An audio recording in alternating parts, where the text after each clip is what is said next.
Welcome to the last chapel of the year.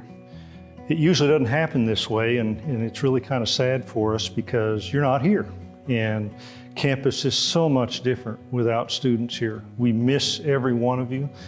We love you. We had no idea what a difference it would be. It seems in some ways like summer vacation already, but at the same time, we aren't able to share any of the events that we usually share this time of year. I want to make a few comments, but first of all, I want to start out by congratulating Hannah Anderson and Carter Price on being Ms. and Mr. YC. Hannah has a special place in my heart because I actually baptized her mother when I was a student here at York College and her mother was in high school. So I've been in contact with that family through a lot of years. It was pretty exciting to me to see Hannah come here, first of all, and then to see the growth that's happened with her. Carter, of course, we're just so proud of him and all his accomplishments, both in athletics, academically, and also for keeping Ignite Excellence going. So congratulations to both those people. And I wish we could have done something in front of all of you to where they could have received the kind of recognition that they deserve.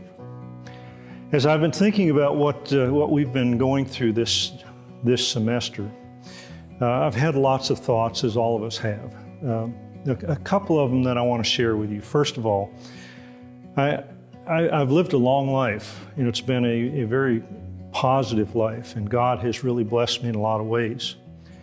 But I've had a lot of things go wrong.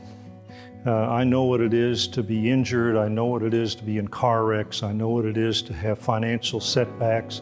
I know what it is to have marital problems. I know what it is to lose close friends or to have problems with employees or coworkers that kind of mess you up and make you feel bad and make you go through some real downtimes.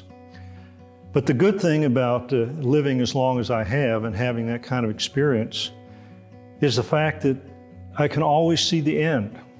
I can come through it and see where God has blessed me. You know, you can never see God in the moment, but you can also always look back and see His footprints in everything that you've done, in every place you've been, and see how those footprints have supported you and guided you. And so we aren't destined by our experience, but we are shaped by them. And I just want to encourage you through this event that you're going through. It will be a memorable experience the rest of your life. It will be something you always think about. It will be something you tell your kids and your grandkids. It will be something that has always impacted your life from this point onward. But at the same time, it doesn't necessarily have to shape you. It doesn't have to define you.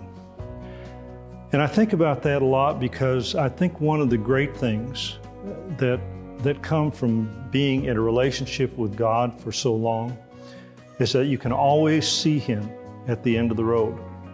I always know that no matter what happens to me, that eventually it's going to be okay because God is always there. He's always a part of my life. He always gives me direction. And if I spend more and more time with Him, listening to Him and listening to His will and reading His Word, I find out that there are things in this life that want to defeat me, but they won't because of that relationship. I want to encourage you as you go through this and as you go onward.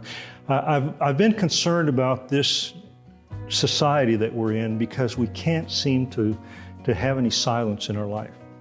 When I see you walking around campus with earbuds in, when I see people driving down the road with earbuds or the radio turned up, I realize that what we have done is we've replaced quiet reflection and thinking about God with noise. And sometimes that noise is needed. Sometimes we need that distraction. But many times I wish we would just take the noise out of our lives and we'd be quiet and we talk to God and listen for His voice.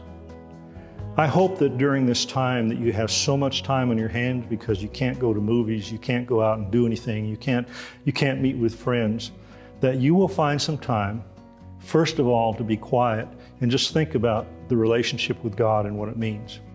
And that you'd also take time to get into His Word and that you would use His Word to help guide you through what's coming up next.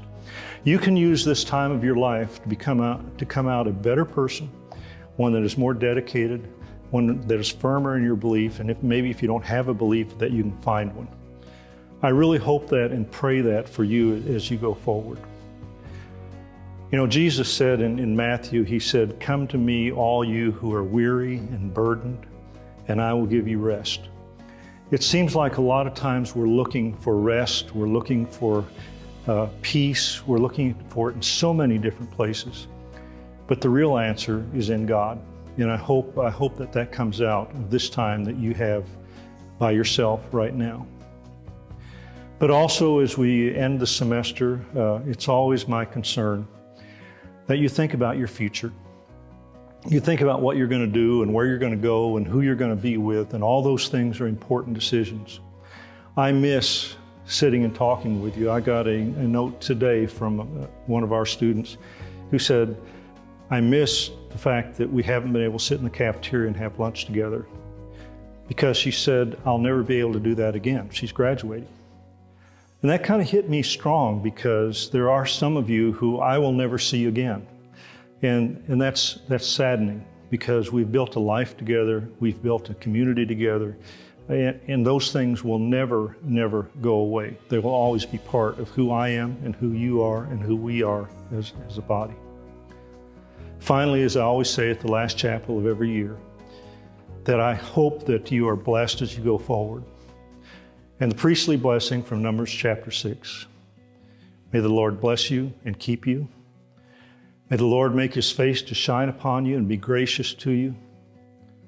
May the Lord turn his face toward you and give you peace. God bless you all.